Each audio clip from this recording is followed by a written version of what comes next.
أعوذ بالله من الشيطان الرجيم.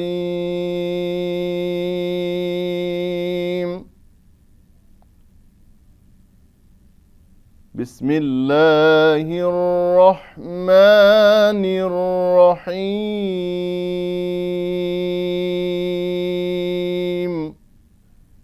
قل أرأيتم إن كان من عند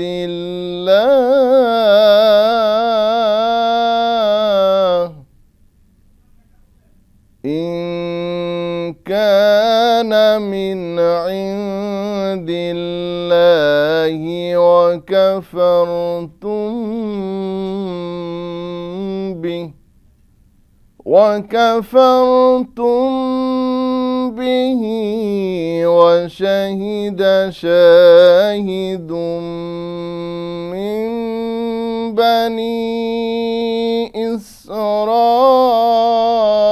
إسرائيل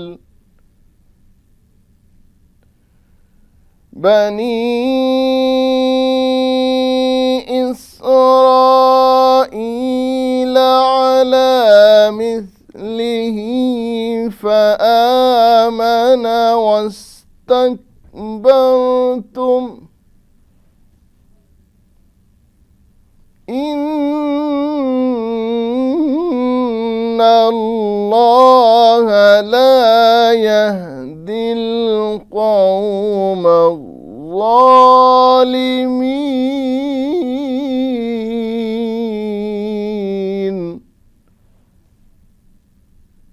إن الله لا يهدي القوم الظالمين.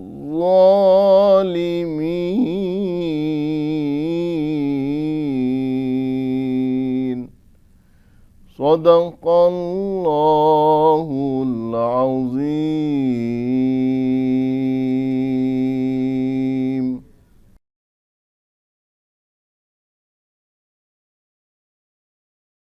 সূরা আহকাফ আয়াত 10। বলো, তোমরা ভাবিয়া দেখিয়াছ কি, যদি এই কোরআন আল্লাহর নিকট হইতে অবতীর্ণ হইয়া থাকে আর তোমরা ইহাতে অবিশ্বাস করো, অথচ বনী ইসরায়েলের একজন ইহার অনুরূপ কিতাব সম্পর্কে সাক্ষ্য দিয়াছে এবং ইহাতে বিশ্বাস স্থাপন করিল, আর তোমরা উদ্ধত্ত প্রকাশ করো, তাহা হইলে তোমাদের পরিণাম কি হইবে? নিশ্চয়ই আল্লাহ জালিম দিগকে সৎপথে পরিচালিত করেন না।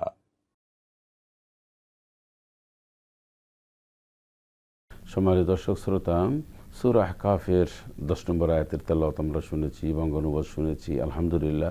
এখন সংক্ষিপ্ত তাফসীর।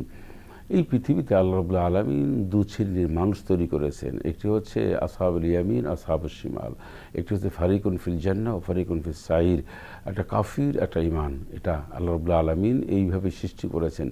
আর আল্লাহ রাব্বুল আলামিন যত কিতাব পাঠিয়েছেন এই পৃথিবীতে, যত নবী রাসূলদের উপরে কিতাব পাঠিয়েছেন, এই কিতাব নিয়ে সন্দেহ, সংশয় এবং কিতাবের বিরোধিতা ম্যাক্সিমাম জনগোষ্ঠী করেছে। তো আল্লাহ রাব্বুল আলামিন তার নবী মুহাম্মদ রাসূল সাল্লাল্লাহু আলাইহি ওয়াসাল্লামের উপর যে কিতাব নাজিল করেছে, এই কিতাব নাজিল করার পরেও পুরো বিদ্রোহ শুরু হলো। তো সূরা আহকাফের 10 নম্বর আয়াত আল্লাহ রাব্বুল আলামিন বলছেন, কুল আরাইতুম ইন কানা মিন ইনদিল্লাহি ওয়া কাফারতুম বিহি ওয়া শাহিদা শাহিদুম মিন আহলি।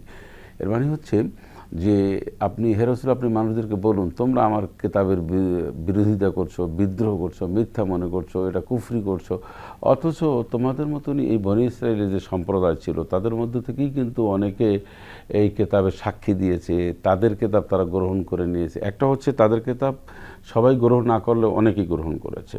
আরেকটি হচ্ছে আমার যে কিতাব অর্থাৎ আল কোরআনুল কারীম, এই কিতাবকেও সত্যতা মুসাদ্দিকাল লিমা বাইনা ইয়াদাইহি, অর্থাৎ সত্যতা মানে এর সত্যায়ন করেছে। এর ব্যাপারে তা অনেক নবী রাসূলরাও, যেমন সকল নবী রাসূলরাও করেছেন, নবী রাসূলদের উম্মত যারা ছিল, যাদের মধ্যে যারা স্কলার ছিল, তারাও স্কলারগণও কিন্তু এই কোরআনুল কারীমের ব্যাপারে সত্যতা দিয়েছে যে না, হ্যাঁ, আমরা রিসার্চ করে পেয়েছি বা আমাদেরকে তথ্যপত্র রয়েছে যে শেষ জমানায় একজন নবী আসবে, সেই নবীর যে নবীর উপরে যে কিতাব নাজিল হবে, আসমানি গ্রন্থ আসবে, সেটি সত্য। তো আল্লাহ রাব্বুল আলামিন কিন্তু এই সত্যতা কোরআন কারিমেরও দেওয়া হয়েছে, দিয়েছে বনী ইসরাঈলের মধ্য থেকে, এবং বনী ইসরাঈলদের উপরে যে সমস্ত কেতাব নাজিল হয়েছে সেই কেতাবেরও তারা অনুসারী ছিল। তা এই উদাহরণ দৃষ্টান্ত রসুল আকরাম সাল্লাল্লাহু আলাইহি ওয়াসাল্লাম তিনি মানুষের সামনে তুলে ধরেছেন। কাদের সামনে? কাফের বেঈমানদের সামনে। এবং আল্লাহ রাব্বুল আলামিন বলছেন যে ওয়াশাহিদা শাহিদুম মিনা, তাদেরকে তারা সাক্ষী দিয়েছেন। যে একজন উম্মে সালামা একজন প্রখ্যাত একজন ব্যক্তি ছিলেন যার সম্পর্কে এই আয়াতটি নাজিল হয়েছে।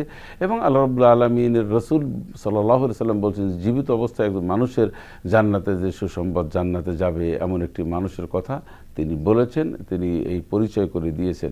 এখানে যে বিষয়টা হচ্ছে সেটি হচ্ছে আল্লাহ রাব্বুল আলামিন কোরআন কারীমের বিভিন্ন জায়গায় প্রশ্ন করেছেন, কুল আরাইতুম ইন জাআলাল্লাহু আলাইকুমুল লাইলা সারমাদান ইলা ইয়াউমিল কিয়ামা, আমি যদি এই রাত্রটাকে আমি কিয়ামত পর্যন্ত লম্বা করে দিই তাহলে কেউ আছে কি যে এ রাত্রকে দিন পরিণত করতে পারে? অথবা দিনের কথা বলা হয়েছে যে দিনকে যদি আমি কিয়ামত পর্যন্ত লম্বা করে দিই, যে আমি আর রাত্র বানাবো না, দিনই থাকবে। আল্লাহ রাব্বুল আলামিন বলছেন তাহলে তোমার রব ছাড়া, তোমার আল্লাহ ছাড়া এমন কেউ আছে কি যে সেই দিনটাকে ছোট করে রাতে পরিণত করতে পারে? এভাবে কোরআন কারিমের মধ্যে বিভিন্ন জায়গায় আল্লাহ পাক কথা বলতে গিয়ে, মানুষকে বোঝাতে গিয়ে বলেছেন তুমি কি চিন্তা করেছো কি, তুমি কি দেখেছো কি, তুমি মনে করো কি, এরকম কোরআন কারিমের অনেক জায়গায় আল্লাহ পাক বলেছেন। এই কথাগুলি কিন্তু সিম্পল কোনো নর্মাল কোনো কথা না। এর মানে হচ্ছে আল্লাহ পাক বলছেন যে বান্দাকে বলছেন তুমি দেখো না, তুমি বোঝো না, তুমি দেখছো না, শুনছো না, বুঝতেছো না, এইভাবেই মূলত বোঝাতে চেয়েছেন। তো এখানেও আল্লাহ রাব্বুল আলামিন ঠিক এভাবেই বলেছেন যে ফামান আমানা ওয়াস্তাকবারা ইন্নাল্লাহা লা ইয়াহদিল কওমাজ জালিমিন। এই আয়াতের শেষে রয়েছে যে আল্লাহ জালিমদেরকে সৎপথ দেখান না।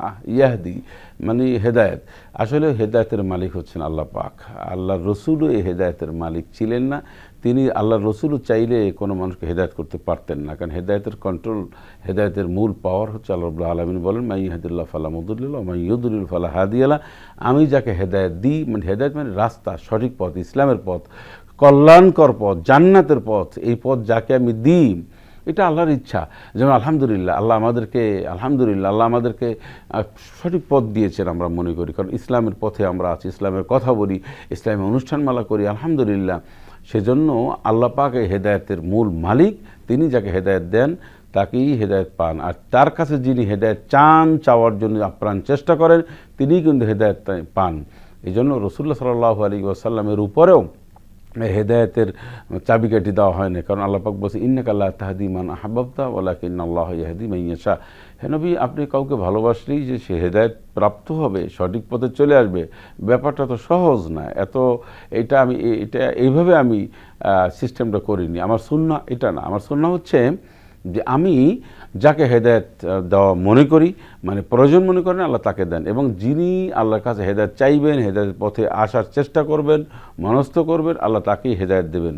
তাহলে হেদায়েতের মূল মালিক হচ্ছেন আল্লাহ পাক। রাসূলুল্লাহ সাল্লাল্লাহু আলাইহি সাল্লাম তার আপন চাচাকেও কিন্তু পারেনি হেদায়েতের রাস্তায় আনতে, কারণ হেদায়েতটা নিজের আপন ইচ্ছা থাকতে হয়। আপন ইচ্ছা মানে নিজের এমন একটা ব্যক্ত করতে হয়। একজন মানুষ যদি সৎপথে চলার চেষ্টা না করে, একজন মানুষ যদি সৎপথে থাকার চেষ্টা না করে, তাহলে কোনোভাবেই কিন্তু সে সৎপথে আসতে পারবে না। এখন আমার সারাক্ষণ যদি আমি চিন্তা করি সুদ, ঘুষ, কালো, মানে যত ধরনের বাজে চিন্তা, যত ধরনের ইসলাম বহির্ভূত চিন্তা, এইগুলি যদি আমি করে থাকি, তাহলে তো আমি সেই পথে ধাবিত হবই, আমি তো ভালো পথে আসার কোনো সুযোগ নেই। আর আমার মন, আমার মানসিকতা, আমার চরিত্র, আমার আমল, আমার চিন্তা, চেতনা, ধারণা, ধ্যান ধারণা, আমি যদি সবসময়ের জন্য মনে করি পজিটিভলি, অর্থাৎ ইসলামের দিকে আমি কাজ করব, মানুষের কল্যাণে কাজ করব, দেশের স্বার্থে কাজ করব, দেশের স্বাধীনতা সার্বভৌমত্বে কাজ করব, দেশে ইসলামের পক্ষে আমি কাজ করব, তা আল্লাহ রাব্বুল আলামিন আপনাকে সেই পথেই কাজ করাবে। সেই জন্য আমরা দেখি সাধারণ মানুষ অনেক সময় ভালো পোস্ট পজিশন বা ভালো কাজ করতে পারে, আর আমাদের অনেক কিছু থাকার পরেও ভালো কাজ করতে পারি না। ভালো কাজের বিনিময়ে আল্লাহ রাব্বুল আলামিন ভালো কাজ দেবেন। হাল জাযাউল ইহসান ইল্লাল ইহসান। আসুন যত ধরনের ভালো কাজ আছে সেগুলো অভ্যস্ত হই, সেগুলি আমরা করি, মানুষের উপকার করি, মানুষের কল্যাণের, মানুষের পাশে দাঁড়াই। আল্লাহ আমাদের তৌফিক এনায়েত করুন, আমিন। আসসালামু আলাইকুম ওয়া রাহমাতুল্লাহি ওয়া বারাকাতুহু।